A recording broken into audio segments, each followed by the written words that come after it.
नमस्कार दोस्तों, स्वागत है आप लोगों का मेरे चैनल न्यू स्पीड क्लासेज में। दोस्तों, आज हम कक्षा 9 हिंदी के काव्य खंड में संकलित रहीमदास के दोहों की व्याख्या को देखेंगे। साथ ही साथ इसके संदर्भ, प्रसंग और काव्य सौंदर्य को भी देखेंगे। तो दोस्तों, चलिए पहले दोहे को हम शुरू करते हैं। तो इस दोहे में लिखा है पहला दोहा कि जो रहीम उत्तम प्रकृति का करी सकत कुसंग। तो यदि हम इसके संदर्भ को देखें तो लिखिएगा कि प्रस्तुत दोहा रहीम दास द्वारा रचित रहीम ग्रंथावली से हमारी पाठ्यपुस्तक हिंदी के काव्य खंड में संकलित दोहा शीर्षक से अवतरित है। अगर दोस्तों हम इसके प्रसंग को देखें तो रहीम दास जी ने उच्च कोटि के नीति संबंधी दोहों की रचना की है और प्रस्तुत दोहे में उत्तम प्रकृति तथा चरित्र की दृढ़ता पर प्रकाश डाला गया है। तो चलिए इसकी व्याख्या को शुरू करते हैं। कह रहे हैं जो रहीम उत्तम प्रकृति का करी सकत कुसंग। कुसंग का मतलब होता है बुरी संगति। का करी सकत मतलब क्या कर सकती है। उत्तम प्रकृति मतलब अच्छे स्वभाव या दृढ़ चरित्र। और जो रहीम मतलब जो व्यक्ति। रहीमदास जी कहते हैं कि जो व्यक्ति जो है उत्तम स्वभाव या दृढ़ चरित्र वाले होते हैं, का करी सकत कुसंग, उनकी बुरी संगति क्या कर सकती है। जैसे चंदन विष व्यापत नहीं। चंदन मतलब एक लकड़ी होती है और विष मतलब होता है विष। व्यापत नहीं, व्याप्त नहीं होता। जैसे चंदन में विष व्याप्त नहीं होता। और लिपटे रहत भुजंग, और उसमें भुजंग मतलब सर्प, लिपटे रहत मतलब लिपटे रहते हैं। यानी कि रहीमदास जी कह रहे हैं कि जो व्यक्ति अच्छे स्वभाव के होते हैं अथवा दृढ़ चरित्र के होते हैं, उनको जो है बुरी संगति कुछ नहीं कर सकती। अर्थात बुरी संगति जो है उनके चरित्र में विकार उत्पन्न नहीं कर सकती। जिस प्रकार चंदन वृक्ष पर चाहे जितने भी सर्प लपेटे रहें, उस पर विष का कोई प्रभाव नहीं पड़ता। दोस्तों, एक बार फिर से इसका हम अर्थ देख लेते हैं। कह रहे जो रहीम उत्तम प्रकृति, यानी कि जो व्यक्ति अच्छे स्वभाव के होते हैं, का करी सकत कुसंग, उनकी बुरी संगति कुछ नहीं कर सकती। और जैसे चंदन विष व्यापत नहीं, लिपटे रहत भुजंग, जैसे कि चंदन में विष का प्रभाव नहीं पड़ता। अर्थात चंदन जो है अपनी सुगंध और शीतलता के गुण को छोड़कर जहरीला नहीं होता, चाहे उसमें कितने भी सर्प क्यों न लपेटे रहें। ठीक इसी प्रकार जो है सज्जन भी अपने सद्गुणों को कभी नहीं छोड़ते हैं। तो दोस्तों, इसके अगर हम काव्य सौंदर्य को देखें तो इसमें काव्य सौंदर्य आप लोग लिखिएगा कि इसकी भाषा जो है ब्रज भाषा है। शैली उपदेशात्मक व मुक्तक शैली है। रस इसमें शांत है। छंद दोहा है और अलंकार इसमें दृष्टांत और अनुप्रास अलंकार है। गुण इसका प्रसाद है। शब्द शक्ति इसकी अभिधा है। इसमें जो है कभी जो है दृढ़ चरित्र और उत्तम स्वभाव वाले व्यक्तियों के चरित्र पर बुरे चरित्र वाले व्यक्ति के आचरण का प्रभाव नहीं होता, इसके बारे में बता रहा है। तो चलिए दोस्तों, हम दूसरे दोहे की व्याख्या को देखते हैं। दूसरा दोहा है कि रहीमन प्रीति सरा ही मिले होत रंगदून। तो दोस्तों, इसका संदर्भ पहले की तरह रहेगा और अगर हम प्रसंग लिखें तो लिखिएगा कि प्रस्तुत दोहे में रहीमदास जी ने सच्ची प्रीति की विशेषता पर प्रकाश डाला है। तो चलिए इसकी व्याख्या को देख लेते हैं। कह रहे हैं रहीमन प्रीति सराहिए। प्रीति मतलब प्रेम की, सराहिए मतलब प्रशंसा करनी चाहिए। रहीमदास जी कहते हैं कि ऐसे प्रेम की प्रशंसा करनी चाहिए। मिले मतलब मिलकर, होत मतलब हो जाते हैं, रंग दून मतलब जो प्रेम जो है मिल करके दुगुने रंग के हो जाते हैं। अर्थात जो प्रेम जो है मिल करके दूना हो जाता है। कह रहे हैं ज्यों मतलब जैसे, जर्दी मतलब पीलापन, हल्दी हल्दी मतलब हल्दी, तजे मतलब छोड़ देती है। जैसे जो है हल्दी जो है पीलापन छोड़ देती है और तजे सफेदी चून, और चूना अपनी सफेदी को छोड़ देता है। जैसे हल्दी और चूना मिलने के बाद हल्दी अपने पीलेपन और चूना अपने सफेद रंग को छोड़ करके एक नया रंग लाल बना देते हैं। ठीक उसी प्रकार सच्चे प्रेम में भी ऐसा होना चाहिए। तो दोस्तों, एक बार फिर से इसके अर्थ को देख लेते हैं। रहीमन प्रीति सराहिए मिले होत रंगदून। रहीमदास जी कहते हैं कि हमें ऐसे प्रेम की प्रशंसा करनी चाहिए जिसमें दो प्रेमियों का प्रेम मिलकर दुगना हो जाता है।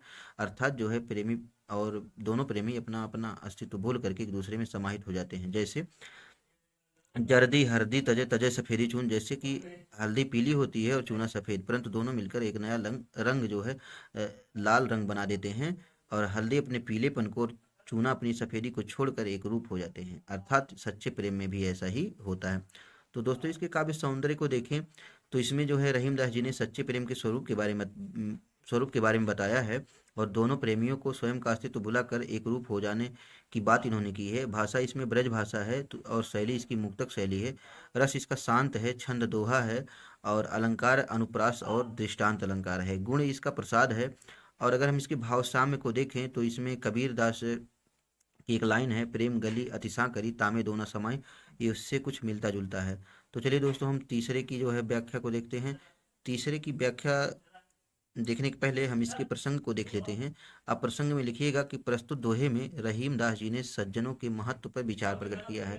कह रहे हैं कि टूटे सुजन मनाइए। सुजन मतलब सज्जनों को मनाइए मतलब मना लेना चाहिए। जो टूटे 100 बार, 100 बार मतलब 100 बार, टूटे मतलब रूठे। कह रहे हैं कि टूटे सुजन मनाइए। टूटे मतलब रूठे हुए, सुजन मतलब सज्जनों को मनाइए मतलब मना लेनी चाहिए।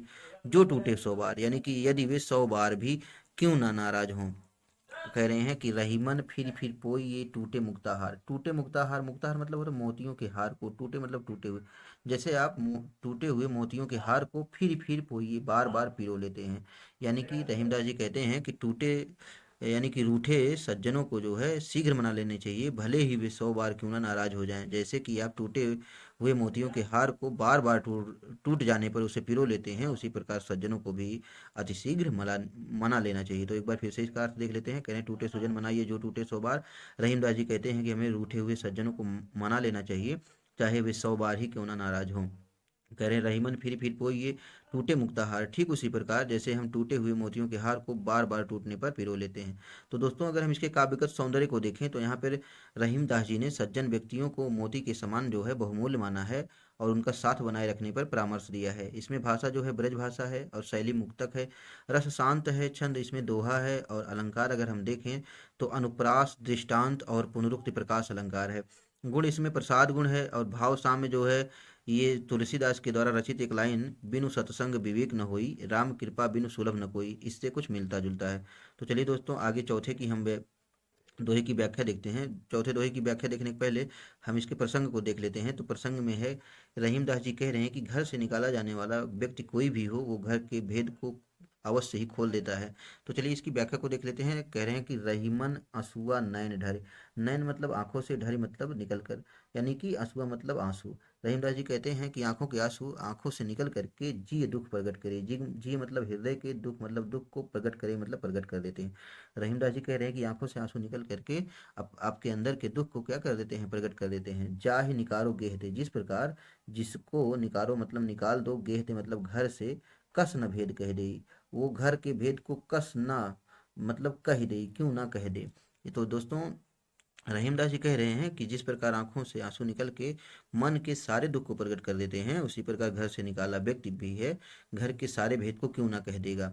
तो दोस्तों एक बार फिर से इसका अर्थ देख लेते हैं। रहीमदास जी कह रहे हैं कि रहीमन असुआ नयन ढारी जी दुख प्रकट करी, यानी कि आंखों से आंसू निकलते ही मन के सारे दुखों को प्रकट कर देते हैं। जाहि निकारो गेहते कस न भेद कह दे, यानी कि जिस प्रकार घर से निकाले जाने पर व्यक्ति जो है घर के सारे भेद को दूसरों के समान खोल देता है, उसी प्रकार आंख रूपी घर से निकाले जाने पर आंसू भी मन के सारे भेदों को प्रकट कर देते हैं, अर्थात ये बतला देते हैं कि व्यक्ति के हृदय में दुख है। तो दोस्तों अगर हम इसके काव्यगत सौंदर्य को देखें तो यहाँ पर कवि कहना चाहता है कि अपने घर के भेद को बचाए रखने के लिए घर परिवार में एकता का होना आवश्यक है। और इस संदर्भ में एक लोकोक्ति भी हमारे समाज में प्रचलित है, जैसे कि घर का भेदी लंका ढाए। तो इसकी भाषा अगर हम देखें तो ब्रज भाषा है, शैली मुक्तक है, रस शांत है, अलंकार अनुप्रास, दृष्टांत एवं मानवीकरण है और प्रस्तुत दोहों में जो है आंसुओं का मानवीकरण हुआ है। छंद इसमें दोहा छंद है, गुण प्रसाद गुण है, शब्द शक्ति इसमें अभिधा तथा लक्षणा है। तो दोस्तों चलिए हम 5वें नंबर के दोहे की व्याख्या देखते हैं। तो इसकी व्याख्या को देखने के पहले हम इसके प्रसंग को देख लेते हैं। तो इसमें कह रहे हैं रहीमदास जी कि सच्चे मित्र जो होते हैं उनके बारे में वो उनकी पहचान बताते हुए कह रहे हैं। तो आप लोग लिखिएगा कि प्रस्तुत दोहे में रहीमदास जी ने एक सच्चे मित्र की पहचान बताई है। तो चलिए देखते हैं इसके अर्थ को। कह रहे हैं कही रहीम संपत्ति सगे।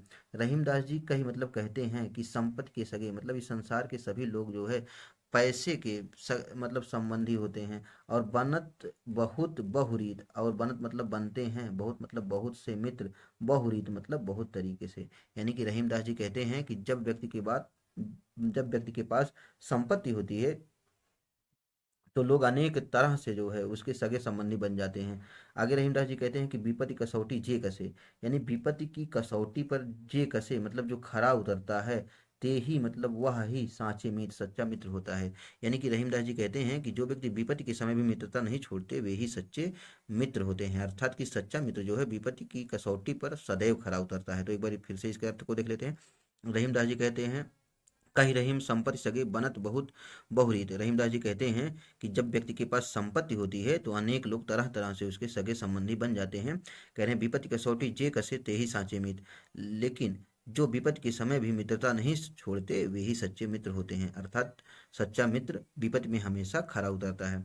तो दोस्तों अगर हम इसके काव्यगत सौंदर्य को देखें तो संकट में साथ देना ही मित्रता का वास्तविक परीक्षा होता है। यह जो है रहीमदास जी ने इस दोहे में प्रदर्शित किया है। इसकी भाषा ब्रज भाषा है, शैली मुक्तक है, रस शांत है, छंद इसका दोहा है, अलंकार अनुप्रास तथा रूपक है, गुण इसमें प्रसाद गुण है, शब्द शक्ति इसकी अभिधा एवं व्यंजना है, और ये जो है भाव साम्य जो है तुलसीदास द्वारा रचित निम्नलिखित पंक्तियों से मिलता है कि धीरज धर्म मित्र अरुणारी आपत्ति काल परखिए चारी।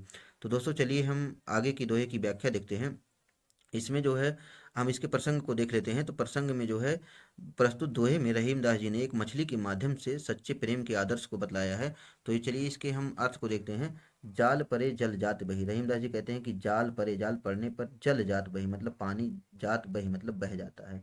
तज मीनन को मोह, यानी तज मतलब छोड़कर, मीनन मतलब मछलियों को, मोह मतलब मछलियों के मोह को त्याग कर। यानी कि रहीमदास जी कहते हैं कि जब नदी में मछली पकड़ने के लिए जाल डाला जाता है तो मछली तो फंस जाती है, लेकिन मछलियों के मोह को त्याग करके पानी आगे निकल जाता है। आगे कह रहे हैं कि रहीमन मछली नीर को, कह रहे हैं रहीमदास जी कहते हैं मछली नीर को, यानी पानी की मछली, ताऊ न छाड़त छो, ताऊ मतलब होता है फिर भी, न छाड़त छो मतलब उसका साथ नहीं छोड़ती, मतलब मछली जो है फिर भी पानी का साथ नहीं छोड़ती और पानी के बिना तड़प तड़प कर मर जाती है। तात्पर्य यह है कि सच्चा प्रेम करने वाला व्यक्ति कभी भी साथी का साथ नहीं छोड़ता।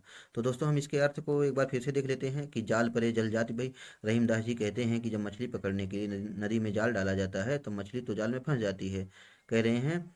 और तजमीनन को मुंह, मछली तो जल में फंस जाती है और पानी जो है आगे निकल जाता है। तजमीनन को मुंह यानी मछलियों के मुंह को त्याग करके।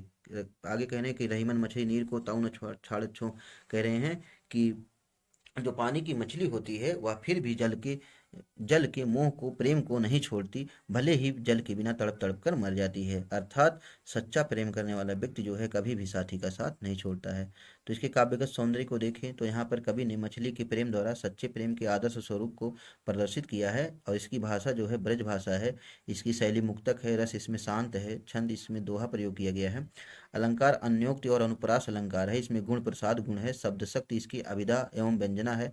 भाव साम्य जो है रमेश त्रिपाठी, राम नरेश त्रिपाठी द्वारा कही गई इन लाइनों से मिलता है कि त्याग बिना निष्प्राण प्रेम है, करो प्रेम पर प्राण निछावर। तो दोस्तों चलिए आगे के दोहे की व्याख्या को हम देखते हैं। आगे का दोहा है कि दीन सबन को लखत हैं, दीन ही लखे न कोय। तो इसके हम पहले प्रसंग को देख लेते हैं। तो प्रस्तुत दोहे के माध्यम से कवि ने यहाँ पे सामान्य जन दीन दुखियों की सहायता करने के लिए प्रेरित किया है और कहा है कि जो व्यक्ति दीन दुखियों की मदद करता है वह ईश्वर के तुल्य होता है। तो चलिए इसकी व्याख्या को देख लेते हैं। यहाँ पे कह रहे हैं दीन सबन को लखत हैं, यानी कि दीन व्यक्ति जो है, सबन मतलब सभी को, लखत हैं मतलब आशा की किरणों, आशा से देखते हैं, और दीन ही लखे न कोई, और जो है दीनहीनों को लखे न कोई, कोई भी नहीं देखता है। आगे रहीमदास जी कहते हैं जो रहीम दीन ही लखे दीन बंधु सम होए, यानी कि जो रहीम, जो व्यक्ति दीन ही लखे यानी दीन दुखियों की मदद करता है, दीन बंधु सम होए, दीन बंधु मतलब भगवान, सम मतलब समान, होए मतलब होता है। तो दोस्तों एक बार फिर से इसके अर्थ को देख लेते हैं। कह रहे हैं दीन सबन को लखत है, रहीमदास जी कहते हैं कि दीनहीन निर्धन लोग सभी लोगों की ओर आशा से देखते हैं कि हमारी भी कुछ सहायता करेंगे, परंतु दीन ही लखे न कोई, लेकिन दीनहीनों की तरफ कोई नहीं देखता, अर्थात उनकी सहायता कोई नहीं करता।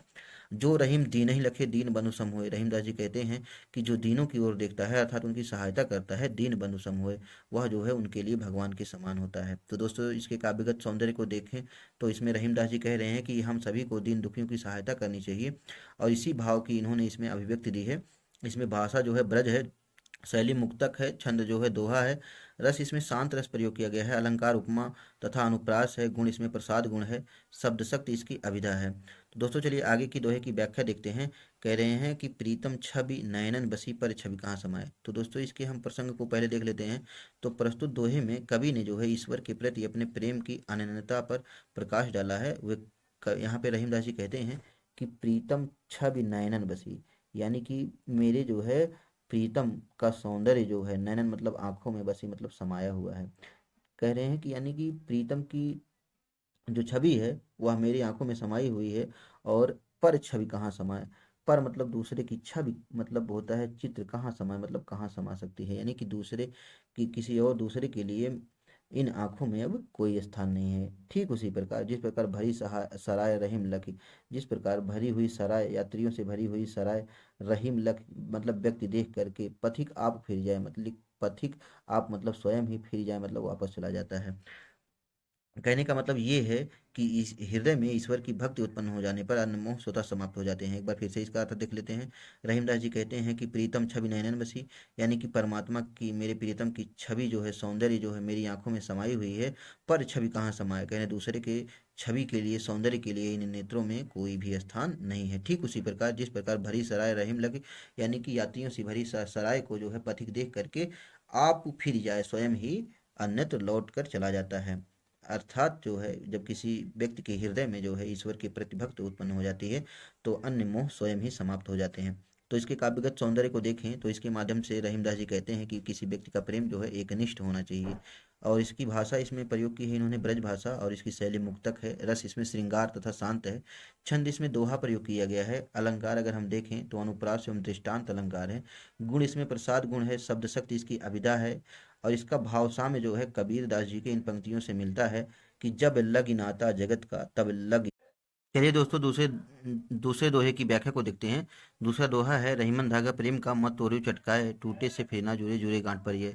तो दोस्तों इसके प्रसंग को देखें तो आप लोग लिखिएगा कि प्रस्तुत दोहे में कवि ने कहा है कि प्रेम के संबंधों को कभी भी दुष्टता के व्यवहार से समाप्त नहीं करना चाहिए। तो इसकी व्याख्या को अगर हम देखें तो इसमें रहीमदास जी कहते हैं कि रहीमन धागा प्रेम का, यानी कि प्रेम के धागा मतलब धागे को मत तोड़ो मतलब नहीं तोड़ना चाहिए। झटका मतलब झटका देकर। रहीमदास जी कहते हैं कि प्रेम रूपी धागे को कभी भी जो है झटका दे करके नहीं तोड़ना चाहिए। कह रहे हैं जिस प्रकार धागा जो है एक बार टूट जाता है तो टूटे से फिर ना जुड़े, यानी टूटे से मतलब टूटने से फिर ना जुड़े, फिर नहीं जुड़ता है, और जुड़े गांठ पर, और जुड़ता भी है तो उसमें गांठें पड़ जाती हैं। अर्थात जो है पहले वाली बात नहीं रहती। कह रहे हैं इसी प्रकार अगर एक बार संबंध जो है, प्रेम के संबंध टूट जाते हैं तो उनका जुड़ना बहुत कठिन होता है। तो दोस्तों एक बार फिर से इसका अर्थ को देख लेते हैं। रहीमदास जी कहते हैं कि रहीमन धागा प्रेम का मत तोड़ो चटकाए। रहीमदास जी कहते हैं कि प्रेम रूपी धागे को कभी भी झटका देकर नहीं तोड़ना चाहिए। जिस प्रकार एक एक बार धागा जो है टूट जाने पर फिर नहीं जुड़ता, और यदि जुड़ भी जाता है तो उसमें गांठ पड़ जाती है। कह रहे हैं टूटे से फिर ना जुड़े जुड़े गांठ पड़ जाए। ठीक उसी प्रकार जो है प्रेम रूपी धागा भी अगर एक बार टूट जाता है तो उनका जुड़ना जो है कठिन होता है, और उनकी जोड़ने की कोशिश में जो है उन प्रेम संबंधों में दरार अवश्य पड़ जाती है, और पहले वाली बात नहीं रहती। तो चलिए दोस्तों इसके काव्यगत सौंदर्य को देखते हैं। तो इसमें धागे के माध्यम से प्रेम अथवा स्नेह की व्याख्या जो है अत्यंत औचित्यपूर्ण ढंग से यहाँ रहीमदास जी ने की है। इसमें भाषा जो है ब्रज भाषा है, शैली मुक्तक है, गुण प्रसाद गुण है, रस इसका शांत है, छंद दोहा है, और अलंकार धागा प्रेम का में रूपक तथा अनुप्रास अलंकार का यहाँ प्रयोग हुआ है। शब्द शक्ति इसकी अभिधा लक्षणा और व्यंजना है। चलिए दोस्तों हम अगले दोहे की व्याख्या को देखते हैं। अगले दोहे की व्याख्या को देखने के पहले हम जो है इसके प्रसंग को समझ लेते हैं। तो इसमें आप देखेंगे कि दोस्तों रहीमदास जी कह रहे हैं कि सत्संगति का जो प्रभाव व्यक्ति पर पड़ता है उसी के बारे में यहाँ पे रहीमदास जी बताएंगे। कह रहे हैं कि रही कदली सीप भुजंग मुख स्वात एक गुण तीन। कह रहे हैं कदली, कदली मतलब होता है केला, सीप मतलब सीप, भुजंग मतलब सर्प, मुख मतलब मुख में, स्वात एक गुण तीन, यानी स्वात नक्षत्र की पानी की बूंदें जो है एक होती हैं, और गुण तीन। करें इसका क्या मतलब निकलता है कि जैसी संगति बैठिए तैसा ही फल दिन, यानी कि जो जैसी संगति में बैठता है तैसा ही मतलब वैसा ही फल दिन मतलब फल प्राप्त होता है। तो इनके कहने का मतलब ये है कि जब स्वाति नक्षत्र की बूंदें जो है केले पर पड़ती हैं तो वो जो है कपूर के दाने का रूप धारण कर लेती हैं, और यदि वही स्वाति नक्षत्र की बूंदें जो है सीप पर पड़ती हैं तो मोती बन जाती हैं, और यदि सर्प के मुख में पड़ती हैं तो विष बन जाती हैं। ठीक उसी प्रकार जो व्यक्ति जो है जैसी संगति में बैठता है उस पर वैसी ही संगति का प्रभाव पड़ता है। तो दोस्तों एक बार फिर से इसका अर्थ देख लेते हैं।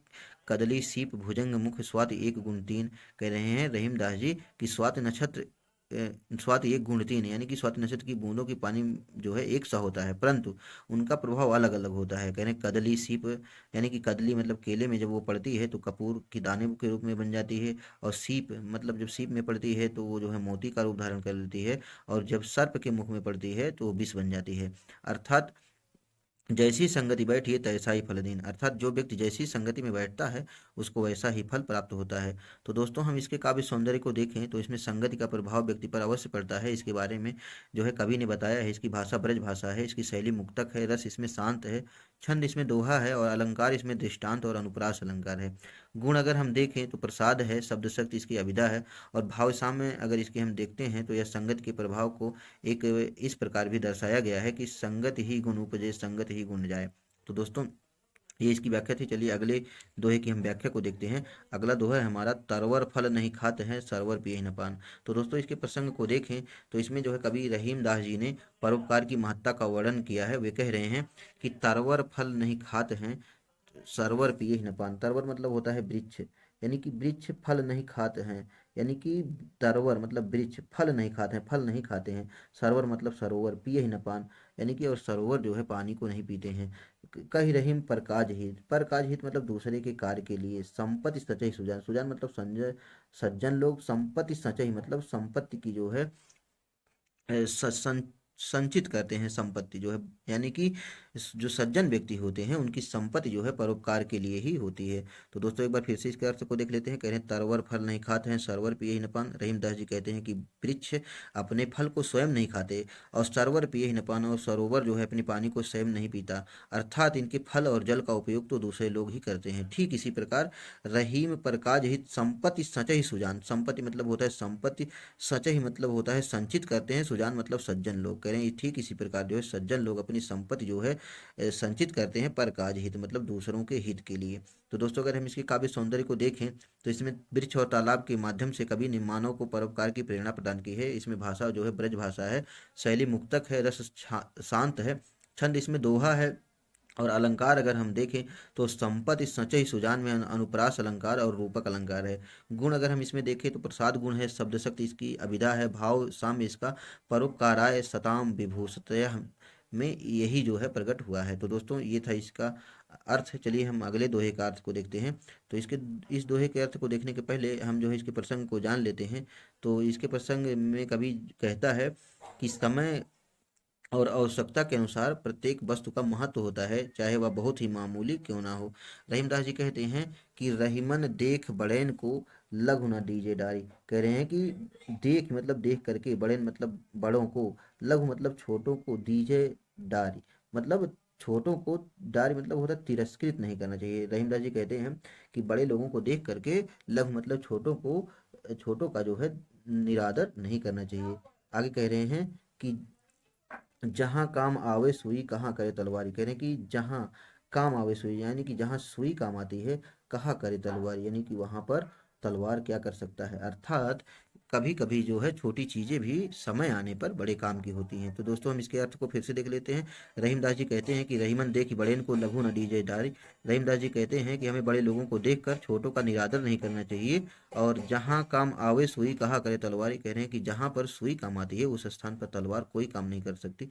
अर्थात छोटी चीज़ें और छोटे लोग भी समय आने पर बड़े काम के होते हैं। तो दोस्तों अगर हम इसके काव्य सौंदर्य को भी देखें तो सुई और तलवार का दृष्टांत देते हुए रहीम ने समाज में छोटे और बड़े व्यक्तियों से पृथक पृथक महत्व पर प्रकाश डाला है। इसमें भाषा इन्होंने ब्रज भाषा प्रयोग की है, शैली मुक्तक है, गुण प्रसाद है, रस शांत है। इसमें दोहा इन्होंने जो प्रयोग की है वो दोहा, छंद जो प्रयोग किया है वो दोहा है, अलंकार इसमें अनुप्रास और दृष्टांत है, शब्द शक्ति इसकी अभिधा और लक्षणा है। तो दोस्तों चलिए हम दूसरे दोहे की व्याख्या को देखते हैं। ये दोहा है कि यो रहीम सुख होत है, बढ़त देख निज गोत। यानी कि रहीमदास जी कहते हैं कि यो रहीम सुख होत है। कह रहे हैं कि सुख होत है, सुख होता है, बढ़त देख निज गोत, यानी कि अपने गोत मतलब परिवार को, गोत मतलब परिवार को, बढ़त देख मतलब बढ़ता देख कर, निज मतलब अपने। रहीमदास जी कहते हैं कि जिस प्रकार व्यक्ति को अपने बढ़ते हुए परिवार को देख करके अत्यंत खुशी मिलती है, करें ठीक उसी प्रकार जो बड़री आंखियां निरख आंखिन को सुख हो। यानी कि जिस प्रकार जो है बड़ी बड़ी आंखों को देखकर, बड़ी बड़ी आंखों को देखकर व्यक्ति की आंखों को सुख प्राप्त होता है। यानी कि रहीमदास जी कहते हैं कि ज्यों बड़री आँखियाँ निरख आँखिन को सुख हो, यानी कि जिस प्रकार बड़री मतलब बड़ी बड़ी आँखियाँ मतलब आंखों को, निरख मतलब देखकर आँखिन को सुख हो, व्यक्ति की आंखों को सुख होता है, यूं रहीम सुख होते है बढ़त देख निज गोद। उसी प्रकार जो है प्रत्येक व्यक्ति को अपने परिवार को बढ़ता देखकर, गोद को बढ़ता देखकर अत्यंत खुशी मिलती है, मतलब वो व्यक्ति अपार सुख का अनुभव करता है। तो दोस्तों अगर हम इसकी काव्यगत सौंदर्य में देखें तो इसमें मानव के स्वभाव का मनोवैज्ञानिक चित्रण हुआ है। इसकी भाषा ब्रज भाषा है, शैली मुक्तक है, गुण इसमें प्रसाद है, रस जो है शांत है, छंद इसमें दोहा है, अलंकार जो है दृष्टांत और अनुप्रास अलंकार है, शब्द शक्ति इसकी अभिधा और लक्षणा है। तो दोस्तों चलिए अगले दोहे की व्याख्या को देखते हैं। इसकी व्याख्या को देखने के पहले हम इसके प्रसंग को देख लेते हैं। इसमें जो है रहीमदास जी कहते हैं कि प्रस्तुत दोहे में जो है नीच व्यक्तियों से दूर किसी भी व्यक्ति को रहना चाहिए। कह रहे हैं कि रहीमन ओछे नरन से तजो बैर रूपित। रहीमदास जी कहते हैं ओछे, ओछे मतलब होता है नीच, नरन मतलब व्यक्तियों से, तजो मतलब त्याग देना चाहिए, तजो मतलब त्याग देना चाहिए, बैर मतलब होता है शत्रुता, अरु मतलब और प्रीत मतलब प्रेम को। रहीमदास जी कहते हैं कि ओछे मनुष्यों के बैर और शत्रुता को जो है त्याग देनी चाहिए। कह रहे हैं काटे चाटे श्वान के दुह भांति विपरीत। कह रहे हैं कि श्वान मतलब होता है कुत्ता, यानी कुत्ते के काटने और चाटने से दुह भांति दोनों तरह से विपरीत, मतलब विपरीत ही हानि होती है। तो इसका हम फिर से एक बार अर्थ देख लेते हैं कि रहीमन ओछे नरन से तजो बैर विपरीत।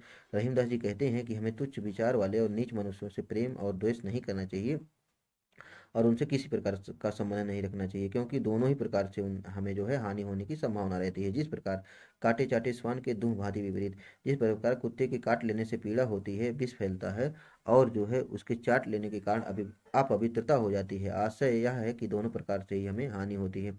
तो दोस्तों इसके काव्य सौंदर्य को देखें तो यहाँ पर कवि ने नीच और दुष्ट प्रकृति के व्यक्तियों को कुत्ते के समतुल्य बताते हुए उनकी मित्रता शत्रुता दोनों को हानिकारक बताया है। इसमें भाषा जो है ब्रज भाषा है, शैली इसकी मुक्तक है, रस इसका शांत है, छंद इसमें दोहा है।